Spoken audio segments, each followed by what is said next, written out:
तेलंगाना के वजीर आला के चंद्रशेखर राव ने अपनी पार्टी को नेशनल पार्टी बना दिया है। अब टीआरएस का नाम बीआरएस कर दिया गया है। इस बाबत चुनाव आयोग को भी इत्तबा किया गया है। तेलंगाना के वजीर आला के चंद्रशेखर राव ने 2024 के आम चुनाव के मद्देनजर कमर कस ली है। उन्होंने दशहरे के दिन हैदराबाद वाक़े तेलंगाना भवन में नेशनल पार्टी का ऐलान किया। तेलंगाना भवन में पार्टी के सांसद, विधायक, एमएलसी और जिला लेवल के लीडरान के अलावा सूबे के हुकूमत में कैबिनेट वजीरों ने भी इसमें शिरकत की। इस बैठक में शामिल होने के लिए कर्नाटक के साबिक वजीर आला एच.डी. कुमारस्वामी खुसूसी तौर पर हैदराबाद पहुंचे थे।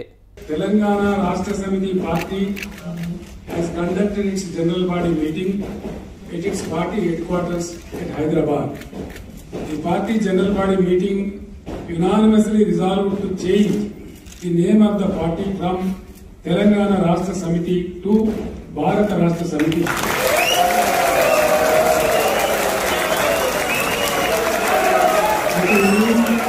It is used to expand its activities nationwide. Accordingly, the constitution of the party is also amended.